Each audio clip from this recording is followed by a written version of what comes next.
الفيلم كيبدا في واحد المعسكر ديال التدريب تابع للمشاة البحرية الأمريكية نهار 7 أكتوبر 2007. من بعد 4 أيام الكابتن سام كاهيل كيصيفطوه لأفغانستان، وقبل ما يمشي كيكتب واحد الرسالة وداعية بطعم الحزن باش توصل بها مراته إلا ما رجعش للوطن. سام كيعطي الرسالة للرائد وكيتمنى ما تكون حتى شي ضرورة باش تصيفط في حالة ما ماتش في الحرب. غنرجعوا شوية للور. هنا كنشوفوا سام اللي هو واحد الزوج وأب مثالي، عنده مرا زوينة سميتها غريس وجوج بنات ماغي وإيزابيل. أما خوه الصغير سميتو تومي اللي هو العكس ديالو تماما. هنا كنشوفوه خرج من الحبس من بعد ما سال العقوبة ديالو بسبب سرقة بنك. كيلتقى مع خوه سام وكيمشيو بجوج للمدينة بالطونوبيل باش يوصلوا لدارو. هنا كنشوفوا واحد الجو ديال الدفء العائلي، ومرات سام وجدات العشاء. في ديك اللحظة كيوصل تومي وكتحل الباب بنت خوه الصغيرة وكتقول ليه باللي ماما ما كتحملكش. كتجمع العائلة كاملة على العشاء باش يحتفلوا برجوع واحد من الأولاد تومي اللي خرج من الحبس، ويودعوا الآخر سام اللي غادي يمشي لأفغانستان. الأب ديالهم هانك تعصب على تومي وكيبدا يقارنوا مع خوه سام اللي خدام لخدمة البلاد ديالو عكس خوه اللي غير ضايع في حياته. الأب ديما كيدير المشاكل، وهذا الشيء وصل حتى المشادة كلامية مع تومي، ومن بعد خرج من الدار وهو معصب. قبل ما يمشي تومي قال لخوه رد البال راسك. من بعد 5 أيام كان سام سايق في الصحراء ديال أفغانستان وكيقول باللي حاس براسو بحليله في دارو تما. كان كيسجل كل شيء في التليفون ديالو وهما دايزين حدا معدات مهدمه، ولكن فجأة الطيارة الهليكوبتر اللي كان فيها هو والفريق ديالو طاحت ووقعت كارثة.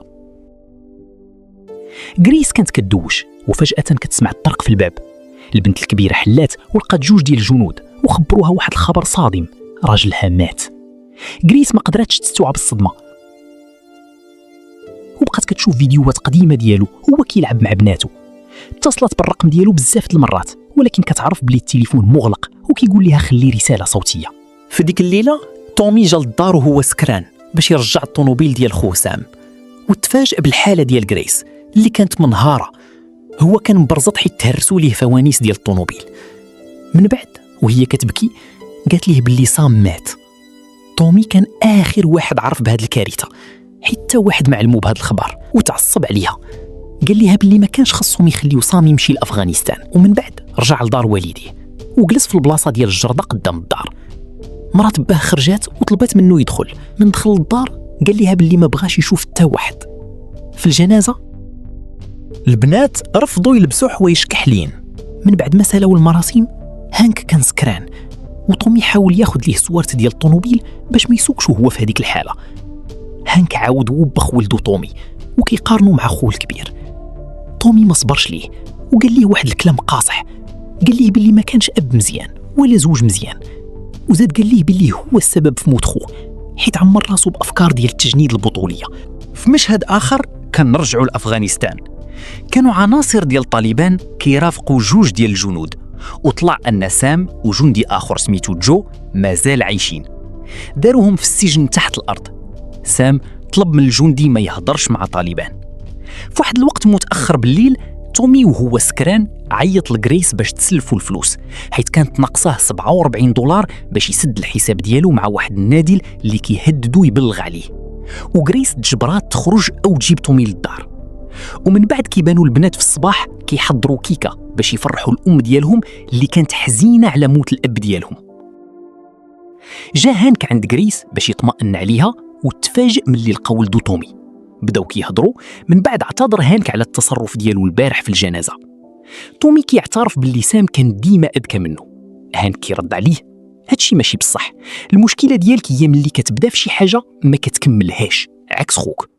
تومي كيقول لي باللي كان مستعد يضحي براسو باش يعتق خوه. من خلال واحد شق صغير وسط الخشب شاف سام هليكوبتر كتدور فوق معسكر ديال طالبان. فهم باللي راهم كيقلبوا عليهم. فاش بدا كيحرك الخشب بحجرة فجأة شاف واحد السلاح مصوب عليه وتحطت حجرة ثقيلة على داك الشق. دازو 2 شهور على الأسر وسام كيحاول يبقى هادي، ولكن الجندي الآخر مخلوع بزاف كيقول باللي راه عايش في الجحيم وكان حسن ليه يموت.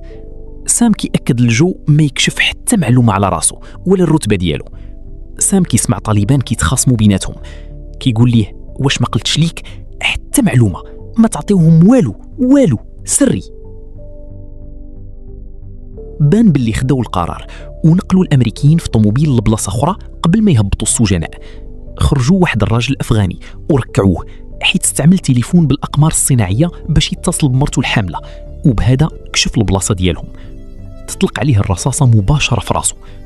زعيم طالبان كيقول باللي هذه بلادهم وما عندهم حتى حق يكونوا هنا.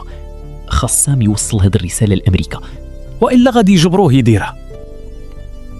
هنا كنشوفوا تومي والخدامه كيصلحوا في المطبخ. ماغي بالغلط كطيح الصباغه على واحد الصباغ. قال لها اشنو كديري؟ دابا خاصو يبدل حوايجو كاملين. غريس كتمشي تقلب في خزانه راجلها، كتفقد اعصابها وكتشد الحوايج ديال سام كاملين وعطاتهم لذاك الصباغ. هو ما فهمش علاش عطاتو هاد الحوايج كاملين، واش خاصو يرجعهم من بعد ولا كيفاش. هنا كنشوفوا غريس وهي منهاره. الجندي جو من بعد ما تعرض للتعذيب بمكوات سخونه ما بقاش قادر يتحمل الالم، وطلع قدام الكاميرا وقال باللي ما كاينه حتى بلاصه للامريكان هنا، وبعد تحيه لمراته وولده. وزاد قال حتى ان سام عنده جوج ديال البنات. في واحد الخرجه ايزابيل البنت الكبيره كتشكي لتومي باللي الناس كيبغيو ماغي كثر منها. تومي وهو كيبتسم قال ليها باللي حتى انتيا زوينه، خصك تبغي راسك باش يبغيوك الاخرين، وحكى ليها قصه كيفاش سام انقذو من الغرق في هذا النهار. من بعد كيمشيو للباتينوار، بقى كيلعب مع البنات الموده. غريس كتشوف تومي كيفاش كيتعامل مزيان مع البنات وكتفرح. واحد النهار تومي مشى عند موظفه البنك اللي كان هددها قبل في عمليه سرقه واعتذر منها. المراه كانت عايشه في خوف من انه يرجع الشفار. تومي حكى لغريس على داكشي اللي دار، وهي حست بالفخر ملي تبدل الأحسن. في ديك العشيه بداو كيرجعوا للذكريات ديال القرايه. غريس اعترفات باللي ما كانتش كتحملو حيت كان ديما سكران وكيدير المشاكل. تقربوا من بعضياتهم وفجاه تبادلوا قبله عاطفيه. غريس كتدرك الموقف وهي حاسه بالذنب، وتومي بقى بوحدو كيبكي ملي تفكر خوه اللي مات. وطول هذا الوقت غريس مازال ما قرات الرساله ديال سام. تعذيب سام والجندي جو بقى مستمر. في واحد النهار فرضوا على سام يقتل صاحبو جو حيت ولا عيب عليهم. بداو كيهددوه بالسلاح وقالوا ليه يا اما انت يا اما هو. بداو كيذكروه بعائلته. في الاخير في مشهد مؤثر وسط الصياح سام بدا كيضرب في جو حتى مات وكل شيء تصور. تومي رجع لدار غريس بحجه الخدمه. غريس كانت شويه مقلقه من داكشي اللي وقع بيناتهم البارح. قال ليها باللي بغى غير يشوف البنات ويلعب معاهم. في جهه اخرى القوات الامريكيه هجمات على المعسكر. واحد الافغاني حاول يقتل سام ولكن قبل ما يتيري صوبوا عليه القوات. الكاميرا تحرقات واخيرا تحرر سام من الاسر.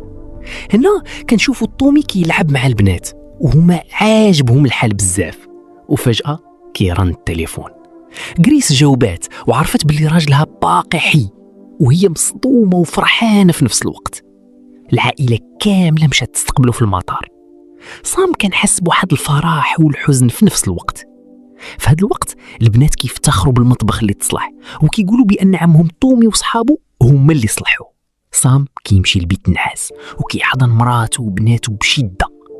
ومن بعد كنشوفوا طومي كيقرا في الجريده خبر كيقول بان الجندي جو مات على يد سام. هانك كيلاحظ بلي سام تبدل ولا كيتصرف بطريقه غريبه، وكيبدا يتفكر حتى هو كيفاش كان معزول على ولادو منين رجع من الحرب ديال فيتنام.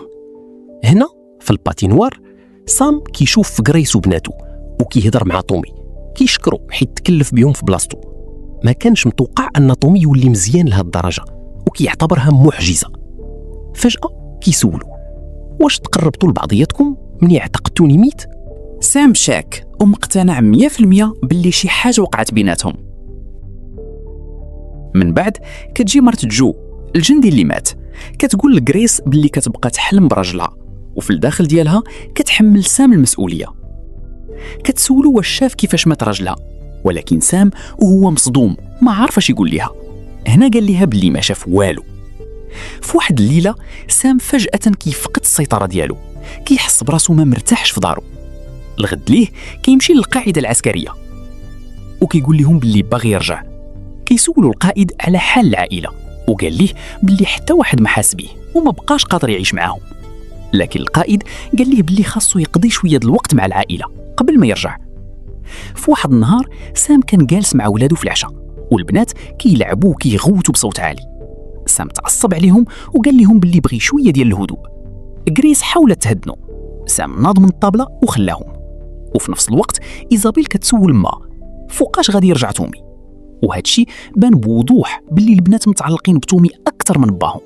غريس تبعاتو وحاولت تهضر معاه وتخليه يخرج اللي في خاطره، ولكن هو ما كانش باغي يحكي حتى حاجه على اللي وقع ليه في افغانستان. سام كان منزعج وكيشكك غير في العلاقه اللي بين مرته وتومي. واجهها مباشره وقال لها باللي متاكد انه كاين شي حاجه بيناتهم، ولكن غريس نفات هادشي كامل وتقلقت بزاف حيت ما متصوراش باللي يقدر يشك فيها بهذه الطريقه. مشى للمقبره وجلس حدا قبر صاحبو جو، ومنين رجع في النهار لقى بناتو كيلعبوا في الجنينه. غير شافتو ايزابيل تخلعات وهي راجعه للور. سام قرب ليهم وحضنهم وقال لهم باللي كل شيء غادي يكون بخير، وبان باللي قرر يبدل حياته ويرجع كيف كان. من بعد هضر مع مراته وقال لها باللي حاس براسو محظوظ حيت باقي حي وهو معاهم. غريس تفهمات الحاله ديالو وحضناتو. وجا نهار عيد ميلاد ماغي وتجمعوا كاملين في دار هانك. طومي وصل ولكن ما جاش بوحدو، جاب معاه صاحبته اللي سميتها تينا، تعرف عليها غير مؤخرا، وبان باللي جابها باش يبين لسام انه راه مرتبط وما كاينه حتى شي علاقه بينه وبين غريس.